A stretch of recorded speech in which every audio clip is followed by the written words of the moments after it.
اگر اس پر غور کیا جائے تو پھر خود بخود یہ بات سمجھ میں آئے گی کہ ویسے تو اللہ تبارک و تعالی نے اس رمضان کے اندر بنیادی طور پر دو عبادتیں ہیں ایسی جو اور دنوں میں فرض نہیں تھیں یا سنت نہیں تھی، اس زمانے میں ہے. ایک روزہ عام دنوں میں فرض نہیں تھا، مہینے کے اندر فرض کر دیا. اسی طرح تراویح عام دنوں میں نہیں تھی، اس میں پڑھنا سنت مؤکدہ قرار دے دیا گیا کہ سنت مؤکدہ ہے کہ تراویح پڑھو. بظاہر تو یہ دو ہی چیزیں ہیں، لیکن اصل مقصود یہ ہے کہ اس مہینے کے اندر ان دو کاموں کے علاوہ آدمی جتنا ہو سکے اپنے آپ کو دوسرے مشاغل سے فارغ کر کے اللہ تبارک و تعالیٰ کی عبادت کی طرف متوجہ ہو. اور دنوں کے اندر صبح سے شام تک ہم مختلف مشاغل میں مبتلا رہتے ہیں. یہ ایک مہینہ اللہ کے لیے اپنے آپ کو فارغ کرنے کی کوشش کرو کہ اپنی مصروفیات دوسری مصروفیات کم کرو اور جو حقیقی عبادت کے کام ہے جس کے لیے تم دنیا میں بھیجے گئے تھے، جو تمہاری پیدائش کا مقصد تھا، اس کی طرف اپنی توجہ زیادہ بڑھاؤ. لہذا اس میں روزے اور تراویح کے علاوہ آدمی اس بات کا اہتمام کرے کہ تلاوت قرآن کریم کی تلاوت عام دنوں کے اندر اتنے کرنے کا موقع نہیں ملتا. جتنا ہو سکے قرآن کریم کی تلاوت زیادہ سے زیادہ کی جائے. یہ نبی کریم صلی اللہ علیہ وسلم کی سنت بھی ہے. اور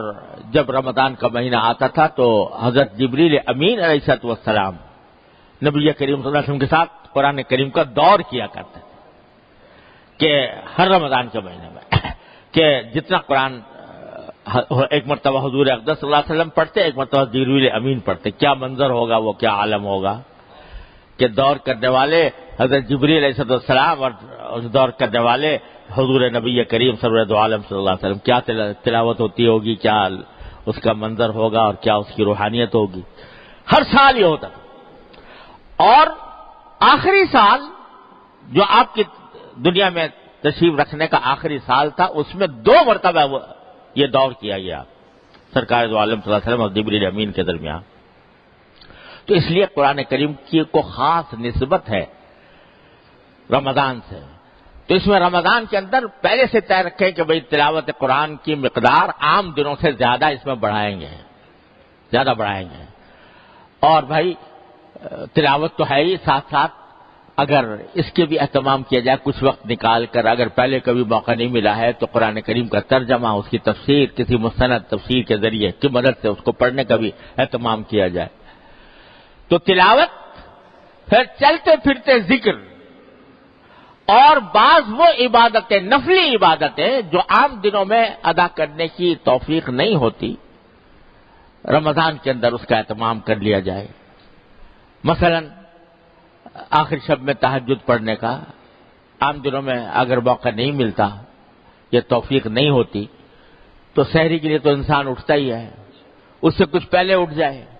اور کچھ رکعتیں تہجد کی پڑھ لے، 8 رکعتیں، 6 پڑھ لے، 8 پڑھ لے. اچھا ہے کہ 8 پڑھ لے. عام دنوں کے اندر تراویح کے بعد، مغرب کی نماز کے بعد 6 رکعتیں مسنون ہیں، یعنی نفلی بات نہیں عام دنوں میں موقع ملتا، اب پڑھ لے.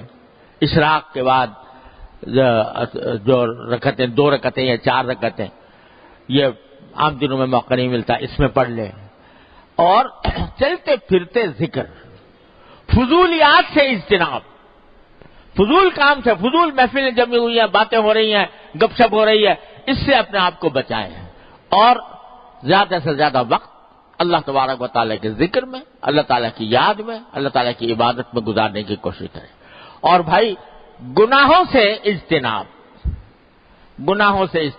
اس بات کا اہتمام کر لیں کہ بس یہ مہینہ ایسا ہے کہ آنکھ غلط جگہ نہیں جائے گی،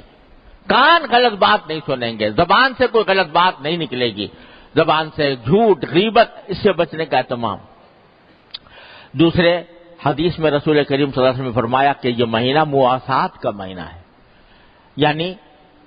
ایک دوسرے کی غمخواری کا مہینہ، ایک دوسرے کی ہمدردی کا مہینہ ہے،